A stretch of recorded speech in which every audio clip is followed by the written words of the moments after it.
first thing we're going to start with is your controls right here. All right. So you have two switches here. One says you disconnect. That's your battery disconnect. All right. Hang on. Let me move this. Sorry about that.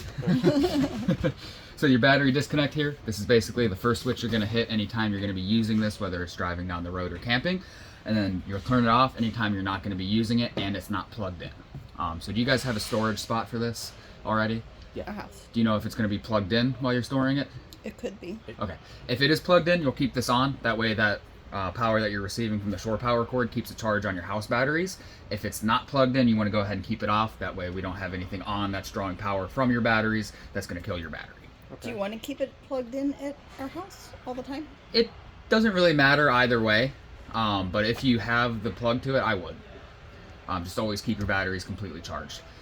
If you don't have it plugged in when you're storing it and you're not using it for like a couple months on end, once a month you're going to want to get in there, turn on the engine, take it for a drive 30 minutes down the road, just let those batteries keep charging up.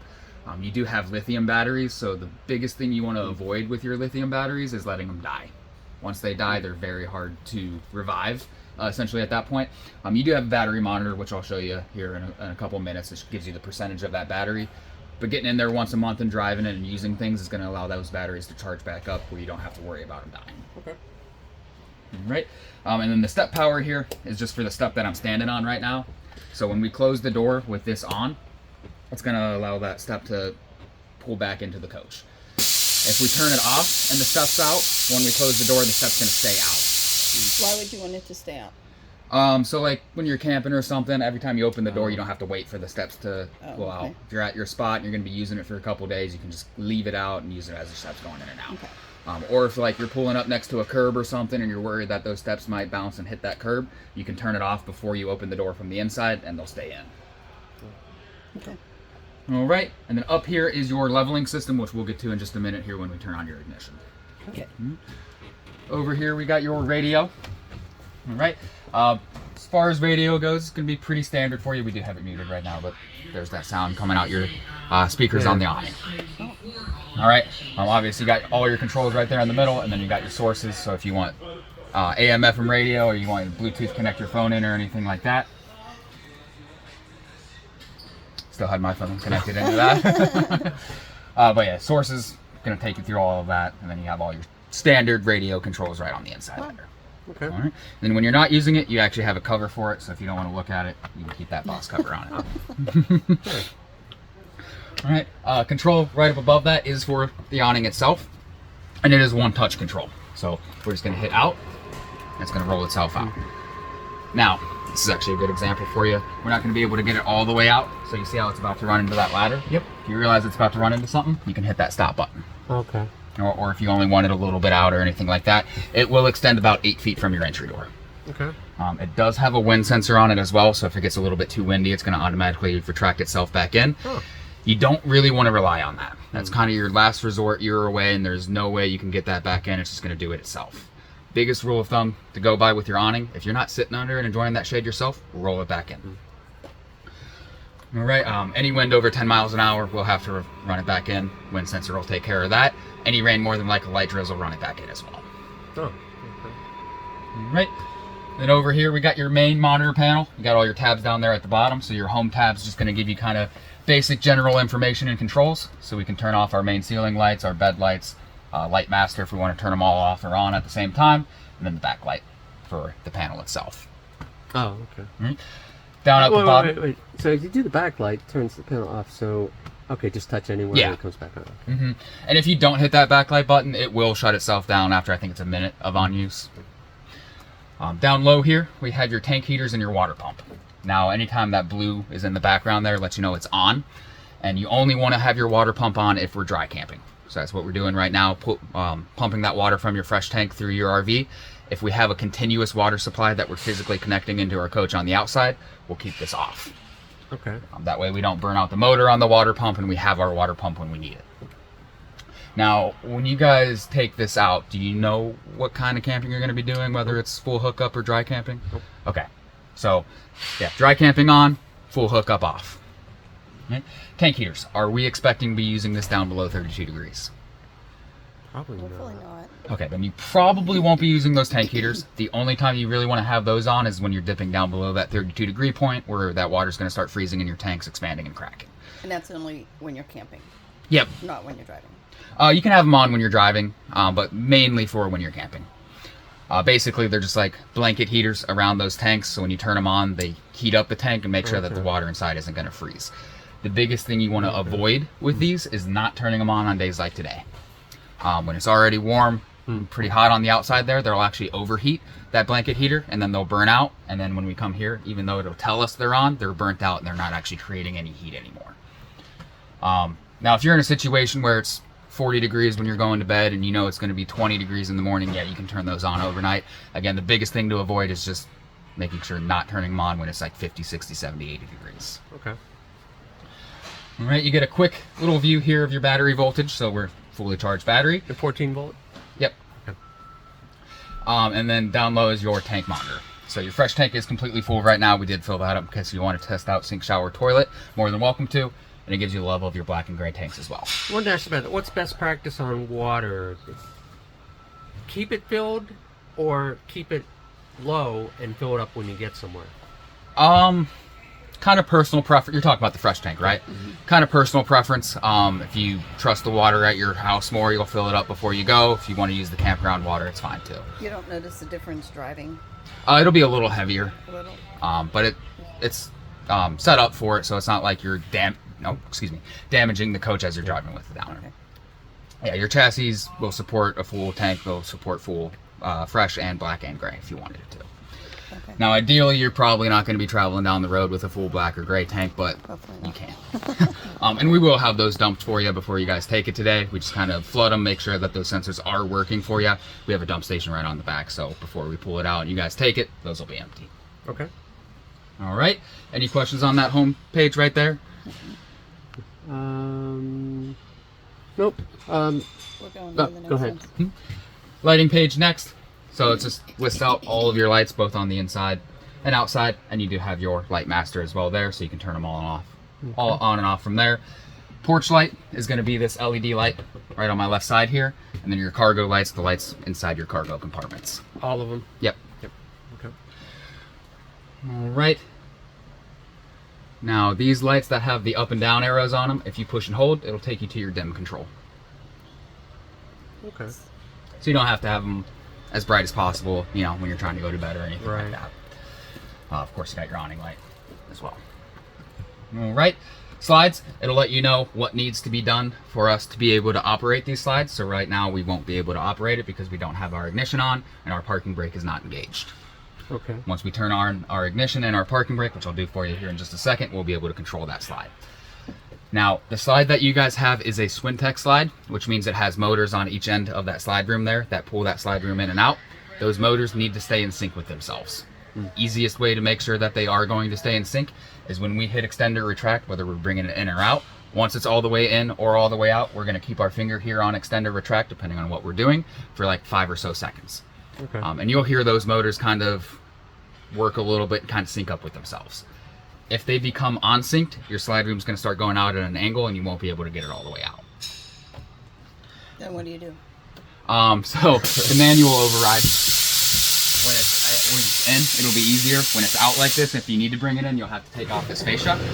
There is, you'll see the motor right behind it and the wire that connects into it. You're going to disconnect that wire on both ends and then you'll push it in. And then once it's all the way in, you'll reconnect those wires so it locks in. Same thing for getting it out. Okay. So same thing if a motor, one of them burns out or something. Yep. Disconnect it. Yep, disconnect it. At that point, you probably will have to disconnect both. That way you're not going to break the other one here. All right. I'll turn on the ignition and the parking brake engaged.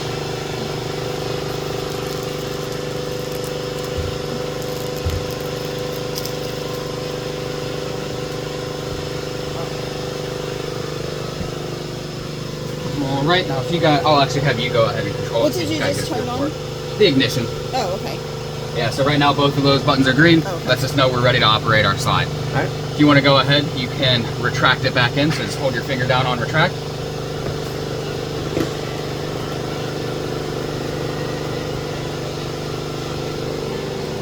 be hard to hear with that air compressor. And if I let up, it'll just stop where it's at. Yeah. Ideally, you don't really want to, especially with your swing tech slides, but if you see something that the slide's about to hit, absolutely stop it halfway through.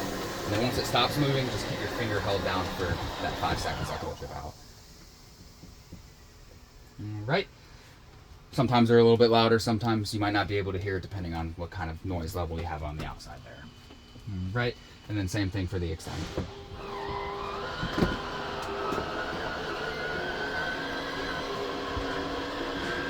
Is that a normal squeaking noise? Mm-hmm. Yeah, it's just running on those tracks.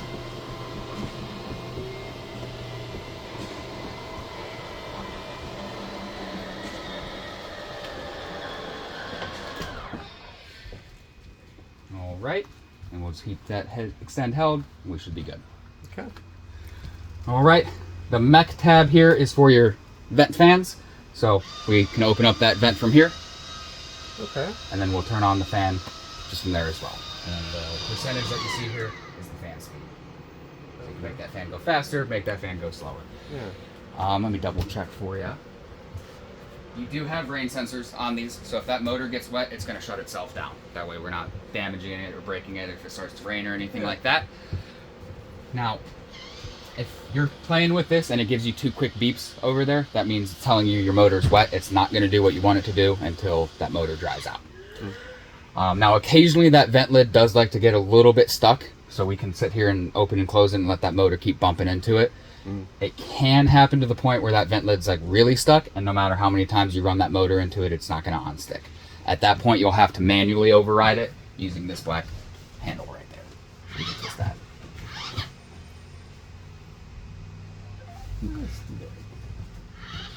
Oh, okay. Yeah, so it's just spinning the... Yeah, so when you see that, when we do it that way, Yeah, right. that's what...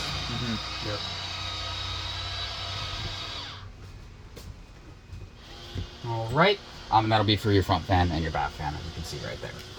Okay. Settings tab here, we have our screen brightness, so we can adjust the brightness of our screen. If you have a system update, you can check for updates on the inside there. We're all up to date, so we're all good there. And then mobile app gives you your mobile app pin and what app you need to download, and then everything you can see and control, and everything that I'm going over with you right now on this panel, you can see and control from your phone. Okay. Does it have all the controls? Everything that's on here. Yeah. So there's a few controls like your awning control and things like that that you won't be able to do from the panel. You won't be able to do that on your phone. Okay. But everything we went over, your slides and your lights and your fans and your levels and all that stuff, you'll be able to do from your phone. Do you need to be connected to Wi-Fi for the system updates? Yes, you would. Yeah, sorry. And you can always give us a call, give Tiffin a call, and figure out exactly what needs to be done first. All right, it's going to be about everything I got for you on the panel. Are we comfortable with I like that? the settings. Anything else cool in there? Oh, I didn't hit your diagnostics. Diagnostics, if you ever give us a call with any kind of problem you're having, this is the first page we're going to send you to. Basically, just lets you know if you have any faults. So they'll tell you, hey, go to your G12 screen. You see any red lights there? And then you'll say, no, I don't have any red lights. Okay, go to your fault status screen. You don't have any faults. Obviously, if you had a problem, you probably would have something in faults or a red light there. And you tell them. It kind of gives us a quicker way to figure out what exactly your problem is, so we can get it quick or get it fixed quickest. Okay. All right. The wireless switches are connected. All right. So working around into your kitchen then, we do have your TV up here.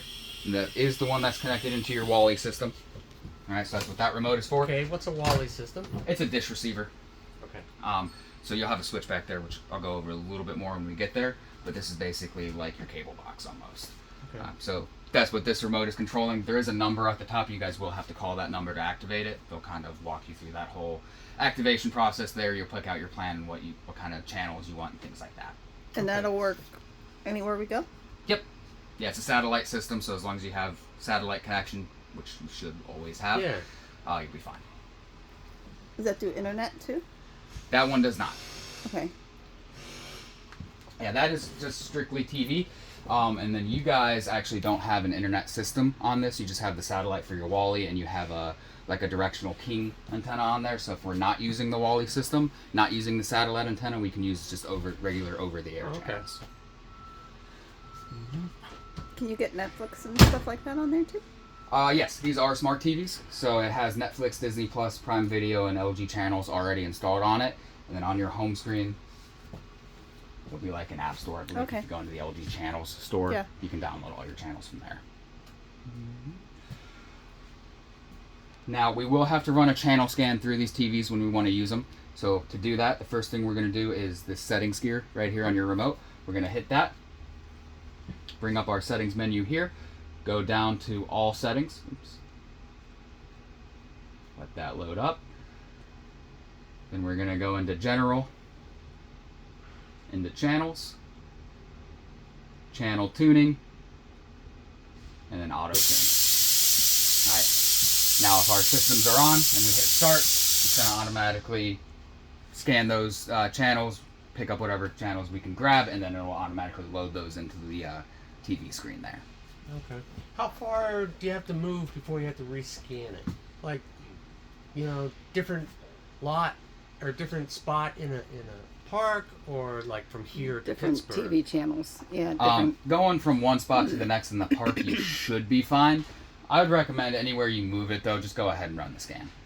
You might lose a channel or two and gain a channel or two if we're moving spots in the campground. It is reception based, so if you have like a big tree or something that's blocking it, you might lose a few channels, or if you don't, you might gain a few channels. So wherever you park it at, just run the channel scans. And you will have to do that individually for all of the TVs, so one channel scan doesn't hit all of them. Yeah, okay. Alright, microwave here, pretty standard except for the convection side. But the microwave side is going to work pretty much like the microwave that you already have inside your home. With the convection side, I'm not too familiar with them. I haven't actually personally used them myself. From what I understand, though, you should just be hitting that convection button, and then you have your oven temperature set right on the controls right there. Is there a dish in there, or is it empty? There is. Yep. Okay. Looks like you got the manual for it, too. Do we need to store that somehow when we're driving, or is it? You don't need to. Most people will, though, because it will rattle. Oh. As you're going down the roads, hitting bumps or anything like that, it will rattle. It's not going to break or anything like that, so you can have it there, but a lot of people don't like to hear that constant rattle as you're going down the road, so they take it out. Okay. And as you're going down the road, too, you will hear a little bit of rattle. Unfortunately, you're just not going to be able to get rid of that. And then down at the bottom, you have your induction cooktop. So you do need to have an induction pot or pan. Just put it right on there, hit your power button, and then your temperature setting, which it's not going to let us do right now because we don't have a pan on it. But you'll see your temperature setting right here. It'll go all the way from 1 to 10. 1's obviously your lowest, 10 will be your highest heat setting on that. Okay. Yeah, unfortunately, they don't come with any of the induction pots or pans or anything like that. Even those big A classes, you see the big buses, they have these. They have like a 3-burner one. They give you 0 pots and pans. We have one at home, so. Well, that's good. Yeah. That's good. A lot of my customers I get a little angry that they have to go out and buy an induction pan now. A lot of people don't have them, but you guys already have one. You'll be good.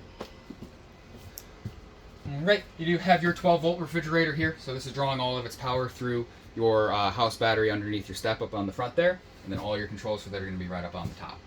So we have our power button, obviously, to turn that on and off. Plus and minus is going to be for our temperature setting. 5 is going to be our coldest setting. 1 will be our cool setting. Is that being for the refrigerator or the freezer part? So right now we're on our freezer. Okay. So this button's going to tell us what we're on. So you see how the top's highlighted right there? Lets us know that we're controlling the freezer. And then if we go over here, bottom's highlighted, so now we're controlling the temperature for a fridge. And then the moon button here is like your eco mode.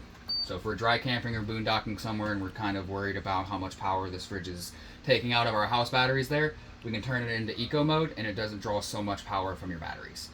Now, it's not going to get quite as cold on the inside, but it's not going to get warm enough to where it's boiling foods, melting ice cream, or anything like that. Okay.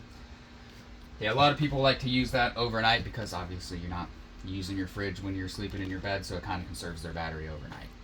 Was there anything under the sink that we needed to see? Or will we go back to that? Or Shouldn't be. You do have your central vac bags. Okay. Okay. That's actually a plus. They usually don't come with those, so. You guys didn't get the induction pan, but you got the Dirt Devil bags. So we stock up the refrigerator, we're headed out, so we're going to make sure we turn it on, and then setting. Yep. And then, okay. Yeah, and then if you have your disconnect switch off there, it disconnects your fridge, disconnects your lights, disconnects everything essentially. Yeah. Is it okay to have that connected the whole time you're driving? Yeah, you actually want to have it connected when you're driving down the road. Okay. That'll obviously allow it to power your fridge, and it's also going to allow your alternator up front to keep a charge on it. Okay. Okay. So it does. Okay. Charge right off that. Yeah, it charges off your alternator, obviously, when you're running down the Yeah. road or anything like that. Obviously, when it's off, not getting any power into it. So your battery will charge when we're traveling down the road and when we're plugged into our shore power and when we have our generator running. Okay. All right, and then inside here you have all of your fun controls. Yeah. Over here is just a solar charge controller, so it's basically just information for you about your solar panel on your roof. Let you know it's on, it's working. We're getting 13.8, 13.9 volts out of that right now. About the max you'll see it at. And that's inside. Just with the lights that we have right up above it. You will see it get into like the low 14 volts when you have actual solar power hitting those panels. Yeah, okay. But if you see that drop down to like 12 volts, 11 volts, 10 volts, anything like that, you either have thick cloud coverage up above you or you have a dirty panel on your roof. If you know it's not a cloud coverage issue and you're getting good sunlight on that panel, just get up there and spray off that panel. You can wipe them off as well, but if you're going to wipe them off, make sure you use a microfiber rag. Last thing you want to do is start scratching that solar panel. Okay. All right, next to that, this guy here is going to be your water heater and your furnace. All right, so temperature setting there right now we have it set at 68. If we want to turn that up past 83, that'll kick on our furnace. You'll hear that kick on in just a second. So basically you're just picking a temperature right on here wherever you want that furnace to heat it up to, and then it'll kick on. There's our furnace kicking on. Okay. These two controls down here at the bottom that just turned white, these are our power sources. All right, so it's gas or electric or both. This is going to be your gas side, Okay. and this is going to be your electric side. Oh, doesn't keep touching 90. There we go. There we go. And as you can see, sometimes that screen likes to be a little bit touchy, so just keep playing there. But when they turn red, they're on. And obviously when you have both of them on at the same time, it's going to heat up a little bit quicker. If you have one or the other, it's going to take a few more minutes to get that heat.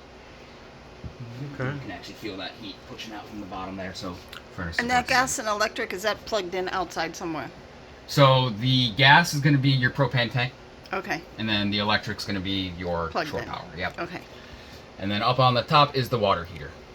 All right, so when that turns on, our water heater's on. Now, when we turn that on, we click in.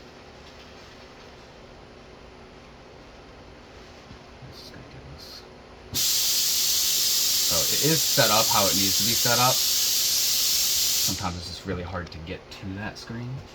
There we go. So limitation of heating duration. With the water heater there, it's going to run for 80 minutes. Okay. All right, we can adjust that too. So if you want to shower, but you're like, I don't know when I'm going to shower, that's just going to keep it on forever. Yep. If you're going to shower, you're like, I don't know if we're going to shower within the next 3 hours, you'll turn that on for 3 hours, and then we'll run that, heat your water up for 3 hours, and shut itself down.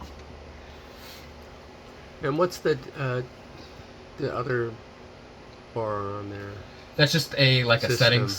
a system settings. It's kind of what our technicians have to get into if you ever have to have any work done with it. Okay, so So it's not something that you will be going around and playing with. You do have like your brightness and your timeout seconds in there if you want to play with that, but the majority of it's going to be for our technicians. okay. All right, I'm going to go ahead and turn off our furnace so we don't Yeah. sweat ourselves out of here. Underneath that is your battery monitor. Okay. All right, so right now your battery's at 78.7%. Charges actually pretty quick. I think when we got it in here, it was down at 30 just because we didn't hit our disconnect on our lot, which was our mistake. But if you go through the setup, or sorry, the up and down, kind of gives you information on how it's been doing, what kind of power we're drawing off of it. But for you, that's the screen you want to be on. That's what you always want to see. Lets you know where exactly your battery's at. Okay. Again, you don't want that to get all the way down to 0. The triple vision here, see where it says antenna and cable? This is basically when we run our channel scan, this is controlling where we're drawing the feed from. So if we have like a cable or satellite connection that the campground's giving us and we're physically connecting it in, we'll pop it down the cable. If we don't and we're using your King antenna there, with the antenna. Okay. Right. Xantrex control next to that is for your inverter. Are we familiar with inverters at all? Okay. So what an inverter is it's going to take your house battery power and turn it into 110 power.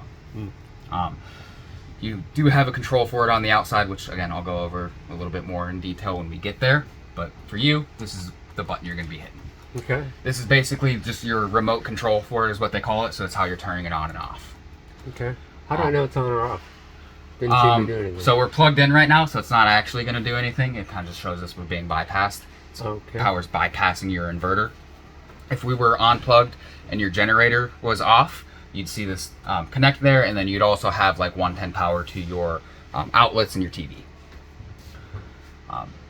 For you guys, you probably won't get too much use out of your inverter, because if you're not plugged in and you want 110 power, you're going to be running your generator. But your generator does shut itself off once you reach a quarter tank in your gas tank, and it will not start once it reaches a quarter tank. That way we don't strand ourselves in the middle of nowhere. And does that run off the main fuel tank? Yeah. Okay. Yep. All drawn off of one fuel tank. Yeah.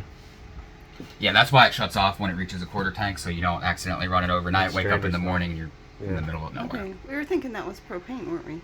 To start with, is it diesel? Is it Diesel generator? Yeah. diesel? Okay.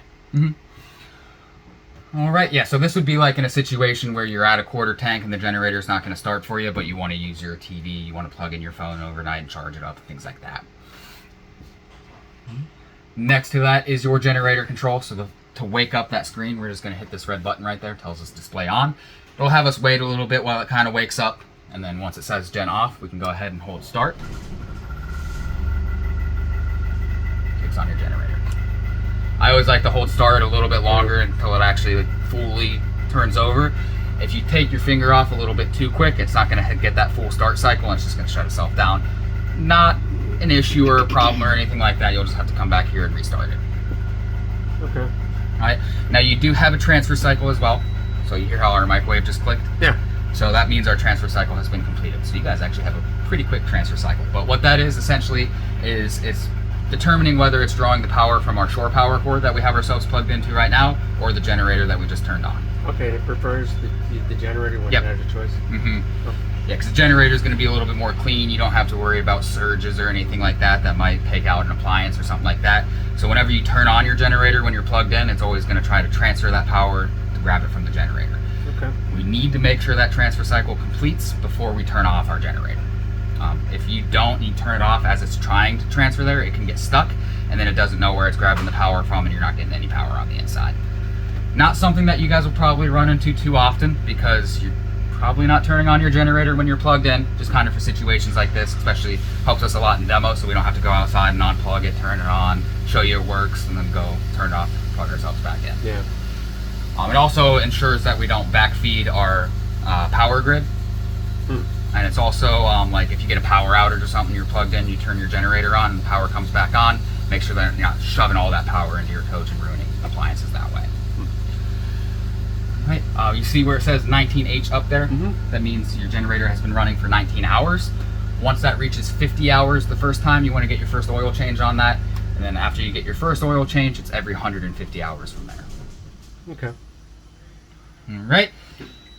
Any questions so far? I know this is kind of a lot. Okay. WineGuard satellite system. So you have a WineGuard, what do they call it, a road trip. It's basically the satellite system that feeds the information to your Wally box right there. So anytime we want to use our Wally box and have the satellite TV coming in, we need to make sure that this is on. All right. If we're just using our King antenna and just grabbing local channels over the air, we'll keep that off. Okay. Just because it draws power? It draws power, and it'll also interfere with that other antenna on the roof there, so you won't get as many channels as you should if you're going over the air. Okay.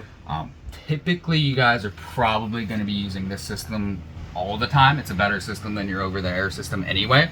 So when you're using it, you'll turn it on, and when you're not using it, you'll turn it off. Okay. And which is the straight line? Is that on or off right now? It's on right now. Okay. Yeah, the red at the bottom lets us know to be off. Okay. All right. This TV is exactly the same as the TV you have over there. It's also the same as the one you have on the outside. Okay. Actually, I just realized these two ones, you do not have the Wally box on, so your satellite TV's only going to that TV. These two will have to use your King antenna if you want to use them. So that's why your switch is right here. So when you're sitting down on your couch and you want to use the over-the-air channels here, you'll turn it off, run the channel scan. But if you want your Wally subscription, whatever you're paying for that, that'll all go to that TV over there. Okay. Does the TV come out? Does it open? This one does not. What's behind there? Looks like you have the power that the TV's space. plugging into, and then you have. Yeah, it's just the space. Yeah, why would they not make that? Yeah, open? usually they give you like space I've seen there. some, that open like that, Yeah, but we this one's couldn't just gonna be do straight. it. Okay. That is kind of weird though. Down low, black oval here is going to be your LP and carbon monoxide detector. Okay. All right. This guy's detecting any gas leaks that you might run into. They are extremely sensitive, however. So if we're in here cleaning with any kind of chemicals, it's probably going to yell at you. Mm-hmm. There is a reset button right here. We can push and hold. Gives us about a minute and a half to air everything out. With as sensitive as these are, you might have to reset it a few times before it actually registers all clear. Okay. All right. Before we hop in the bathroom, I want to make sure our water heater's on so I can show. Okay. Over here we have your converter box. So this guy is going to be the heart of your entire coach. All right, this is where all of your power hits first before it ever goes anywhere else. 110 breakers on the top left side for your larger appliances, your TV, microwave, air conditioner, things like that. Down at the bottom you have your 12 volt fuses for all your smaller appliances, your lights, your awning, motor, water pump, things like that. Okay. Unfortunately, you guys actually do not have, except for on this one, the red lights behind your fuses. So if something's not working for you, you will have to sit here and pull those fuses out, check them, make sure that they're fine, put them back in. Now, do you guys have any kind of surge protection for a 30 amp coach already? Not yet. We're fixing to get one though. Okay, that would be the number one thing I recommend for you. Essentially what they do is protect this box right here, make sure that the power you're pushing into your coach is safe. And I'm looking at one with the emergency power off. Yes. Yeah, you don't want one without the emergency power off unless you're going to be inside pretty much 100% of the time. If you're going to be outside doing anything, you want one that has emergency power off. That way when you're not in here, it will shut things down for you.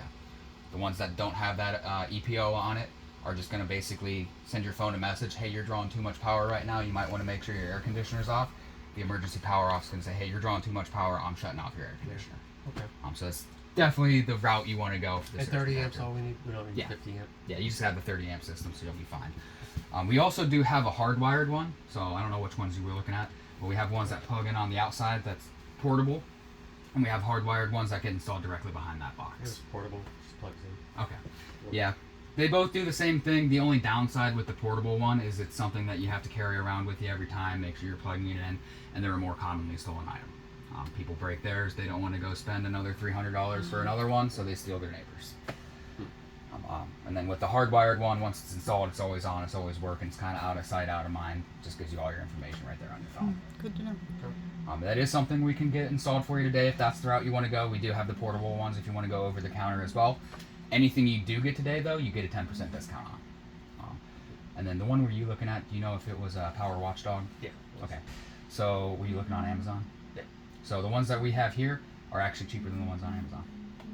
Okay. And you get the 10% added on to it, so even larger gap. Okay. Do they do a military discount here also on anything? Yes. I will have to talk to my parts manager just to approve it, but we can usually bump you up to 15%. We want that. Yep. Yeah, I just got to confirm it with him. He's usually pretty good at working with that. He was in service too. So. I know. When we looked through it before, in here there's a down at the bottom. You can open that up to get to, what is that? That gives you access to everything back here. No, it was a tank. Oh, inside there, that is the Truma.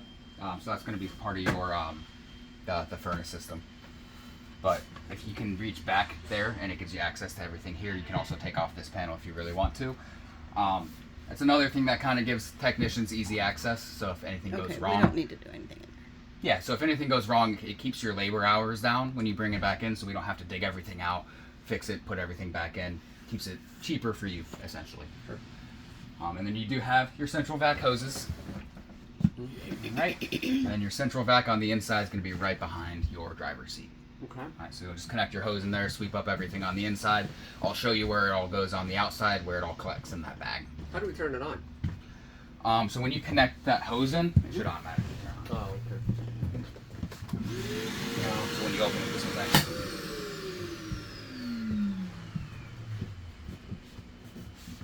All right, and then inside this bag is your window cover. Does that go on the outside of the Inside. inside? Mm-hmm. Does it do the doors also, I believe or so. just Yeah. yeah?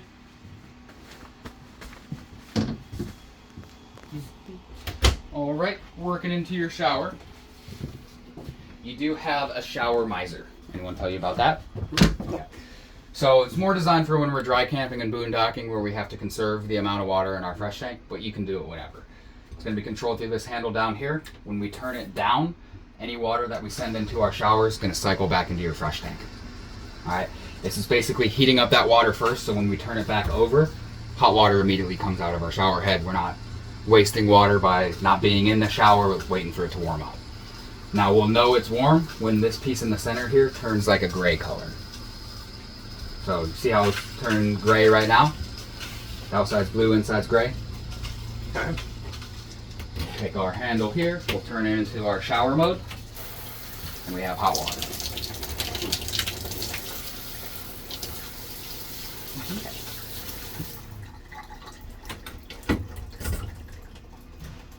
It also helps not fill up your gray tank so quickly, because if you just turn that on without that shower miser running and you're waiting for that water to heat up, all the water's just going right into your gray tank.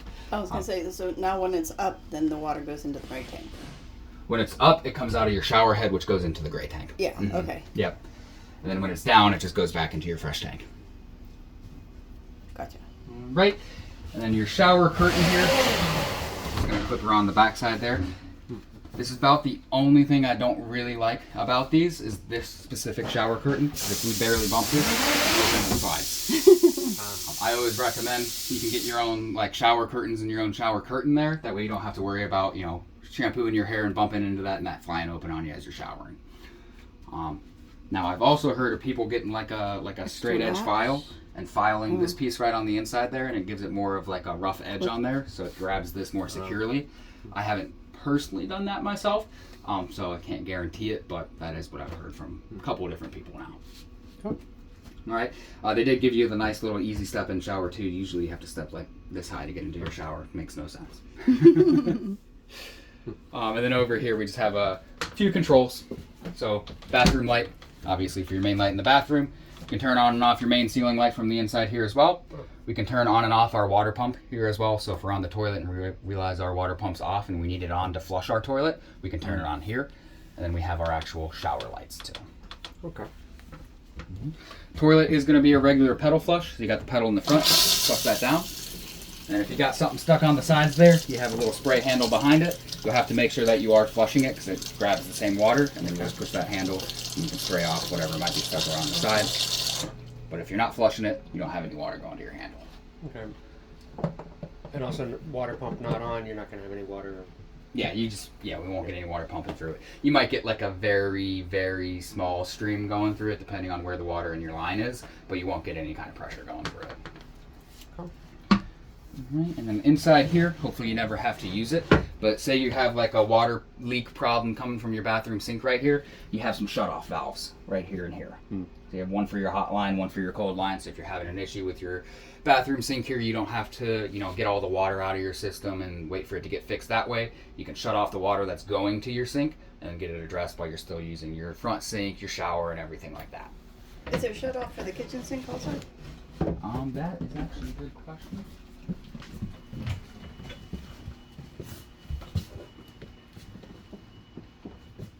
Yeah.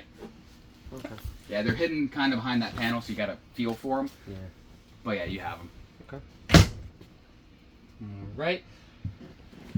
Bed in the back here. When we want to drop that down, we're going to take these two cushions off first.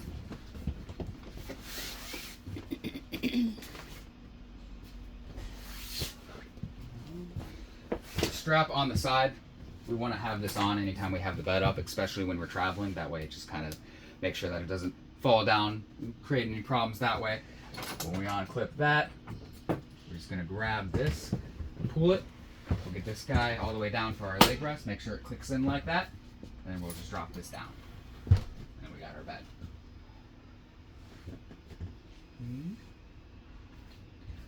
And getting that back in, you're just going to push it all the way up to the top. And then this guy's going to pull down and rest on the edge. And then we do have a little bit of storage underneath here. Oh. We got your table and your table leg. That's what goes into that connection up on the front. Okay. You'll see these as we go around too. Yeah. Those are the same connection that these are in. So if we want these tables to be over here, we can loosen that up on the bottom there, and spin it, and then we'll pull this whole piece off and slide it down on this piece over here. Okay. So you have adjustments all around the table. So we have obviously tightness adjustment for the bar here on this one. We can lock this swing in place, and then we can actually lock the table. So if we don't want the table to spin or anything like that, Yeah. we can tighten this up and lock that table into one spot. Okay. Get these cushions back on.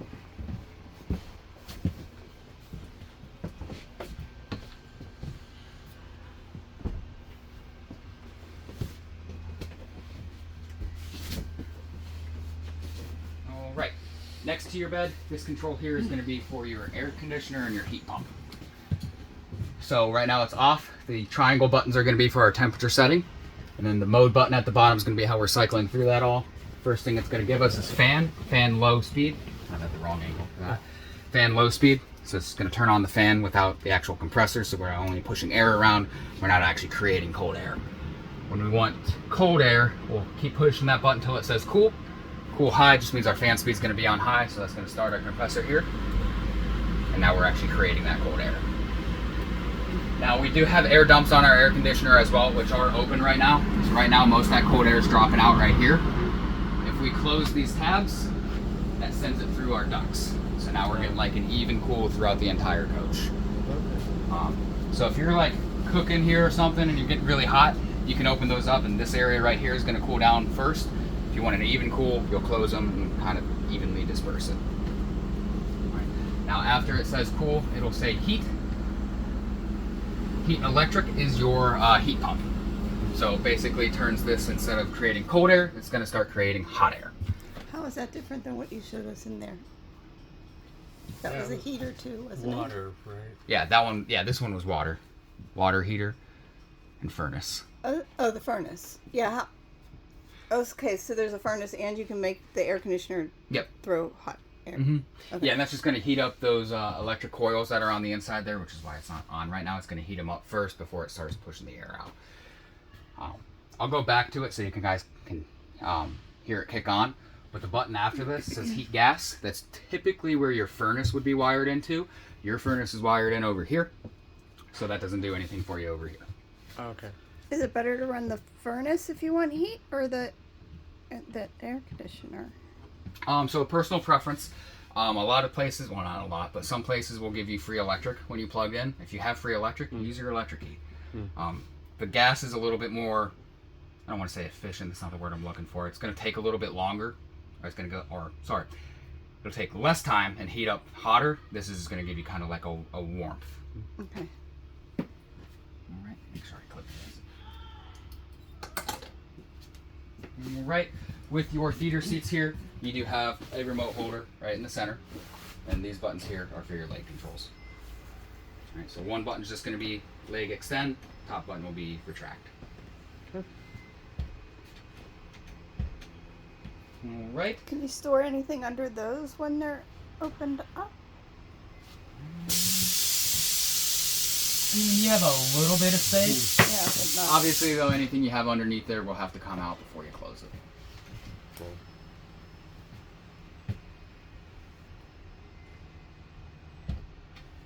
Does that's not a drawer? Or Nope. no? Okay.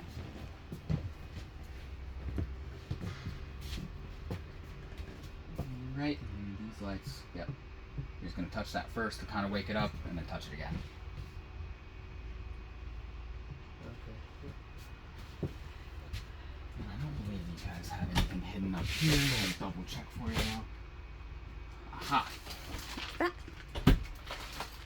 did hide something. That is your manual bag. Oh. So that has all of your manuals for everything on the inside and outside of here, what it is, what it does, how to maintain it, things like that. It's basically your big information center. You go home and you forget anything, that's where... I was going to say, everything that you're telling us would be in Yep. there also. Okay. Not sure about you guys. I personally don't like digging through a whole bunch of manuals to find my problem. YouTube's going to be a great resource. You can always call us back too. We'll try our best to help you over the phone. If you are going to call us though, I would recommend calling service. They're trained over the phone for over the phone help. You can call and ask for me. I'm going to try my best, but I typically need to be in front of it, looking at it hands on. Service is trained over the phone help. So. All right. Do we have any questions from anything on your house side? So from here back, anything you want to go over again? I don't understand any of this crap, so.